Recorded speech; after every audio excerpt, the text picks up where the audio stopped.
रावण एक कुशल राजनीतिज्ञ, सेनापति और वास्तुकला का मर्मज्ञ होने के साथ साथ ब्रह्मज्ञानी और बहुविद्याओं का जानकार था। नमस्कार, ये है धार्मिक बातें यूट्यूब चैनल और आज हम बात कर रहे हैं रावण की ऐसी 10 बातों के बारे में जिनको शायद आपको गौर से सुनना चाहिए, जो आपकी जिंदगी में एक बड़ा बदलाव ला सकते हैं। रावण मायावी इसलिए कहा जाता था कि वो इंद्रजाल, तंत्र, सम्मोहन और तरह तरह के जादू जानता था। उसके पास एक ऐसा विमान था जो अन्य किसी के पास भी नहीं था। इन सभी के कारण सभी उससे भयभीत हुआ करते थे और ऐसा माना जाता है कि लोग उसे पूरी पृथ्वी पर सबसे ज्यादा शक्तिशाली माना करते थे। जैन शास्त्रों में रावण को प्रति नारायण के नाम से भी जाना जाता है। जैन धर्म के 64 शालाका पुरुषों में रावण की गिनती की जाती है। जैन पुराणों के अनुसार महापंडित रावण आगामी 24वीं में तीर्थंकर की सूची में भगवान महावीर की तरह 24वें तीर्थंकर के रूप में मान्य होंगे। इसलिए कुछ प्रसिद्ध प्राचीन जैन तीर्थ स्थलों पर उनकी मूर्तियां भी प्रतिष्ठित होती हैं।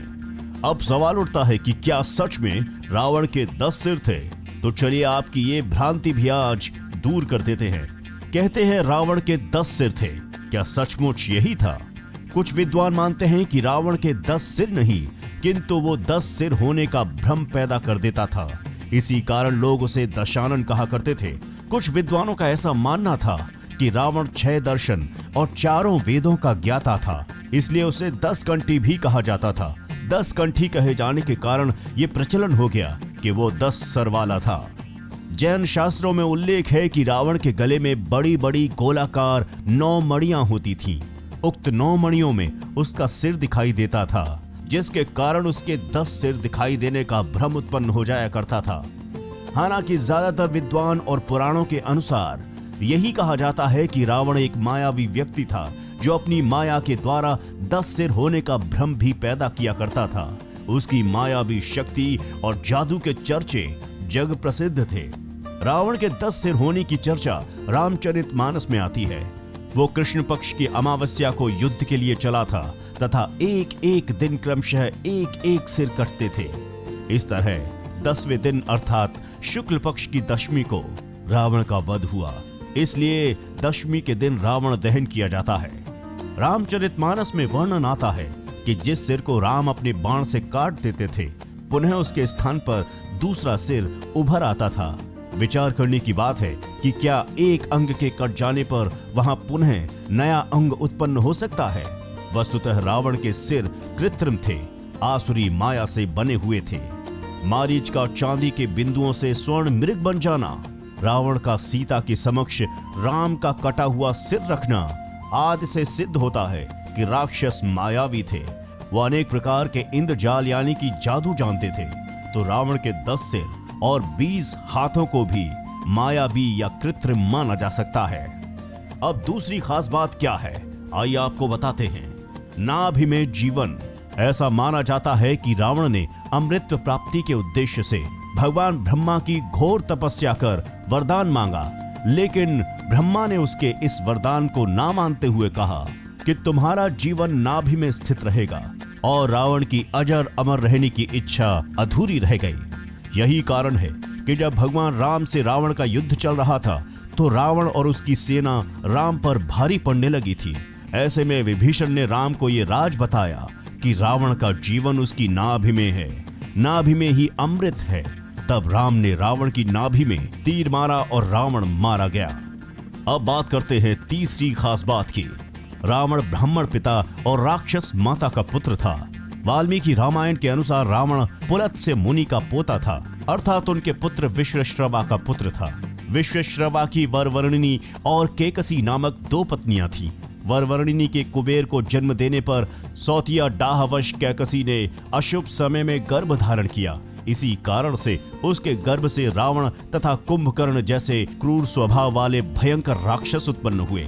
ऋषि विश्वश्रवा ने ऋषि भारद्वाज की पुत्री से विवाह किया था, जिनसे कुबेर का जन्म हुआ। विश्वश्रवा की दूसरी पत्नी कैकसी से रावण, कुंभकर्ण, विभीषण और शूर्पणखा पैदा हुई थी। लक्ष्मण ने शूर्पणखा की नाक काट दी थी। रावण का विवाह कुबेर को बेदखल कर रावण के लंका में जम जाने के बाद उसने अपनी बहन सुर्पणखा का विवाह कालका के पुत्र दानवराज विद्वाहा के साथ किया। उसने स्वयं दिति के पुत्र मय की कन्या मंदोदरी से विवाह किया, जो हेमा नामक अप्सरा के गर्भ से उत्पन्न थी। माना जाता है कि मंदोदरी राजस्थान के जोधपुर के निकट मंडौर की थी। विरोचन कुमार की बलि की पुत्री वज्रज्वला से कुंभकर्ण और गंधर्वराज महात्मा शैलूष की कन्या सरमा से विभीषण का विवाह हुआ। कुछ समय पश्चात मंदोदरी ने मेघनाथ को जन्म दिया, जो इंद्र को परास्त कर संसार में इंद्रजीत के नाम से भी प्रसिद्ध हुआ। मंदोदरी से रावण को पुत्र मिले, इंद्रजीत, मेघनाथ, महोदर, प्रहस्त, विरूपाक्ष और भीकमवीर। ऐसा माना जाता है कि राम रावण युद्ध के दौरान एकमात्र विभीषण को छोड़कर उसके पूरे कुल का नाश हो गया था। और अब बात करते हैं रावण के बारे में चौथी सबसे जरूरी बात। रावण ने सुंबा और बालद्वीप को जीतकर अपने शासन का विस्तार करते हुए अंग द्वीप, मलय द्वीप, वराह द्वीप, शंख द्वीप, कुश द्वीप, यव द्वीप और आंध्रालय पर विजय प्राप्त की थी। इसके बाद रावण ने लंका को अपना लक्ष्य बनाया। लंका पर कुबेर का राज्य था। आज के युग के अनुसार रावण का राज्य विस्तार इंडोनेशिया, मलेशिया, बर्मा, दक्षिण भारत के कुल राज्य और श्रीलंका पर रावण का राज था।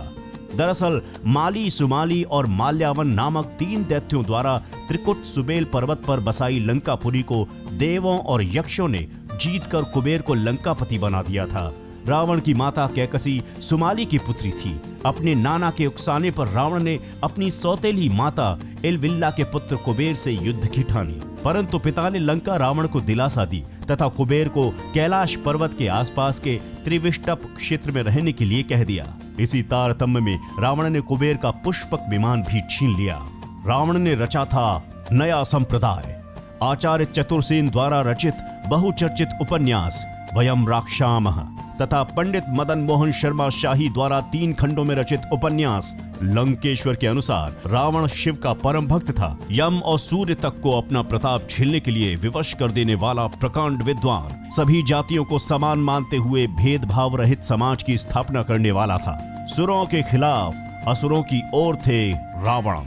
रावण ने आर्यों की भोग विलास वाली यक्ष संस्कृति से अलग सभी की रक्षा करने के लिए रक्ष संस्कृति की स्थापना की। यही रक्ष समाज के लोग आगे चलकर राक्षस कहलाए। इस वीडियो में आगे की 5 बातें आपको बताएंगे जो रावण से संबंधित है इस वीडियो के अगले भाग में। तब तक इस वीडियो को लाइक कीजिए और इस चैनल को सब्सक्राइब कीजिए, और जब भी इससे आगे का वीडियो अपलोड करेंगे तो आपको एक नोटिफिकेशन मिलेगा। धार्मिक बातें YouTube चैनल पर आज के लिए बस इतना ही। नमस्कार।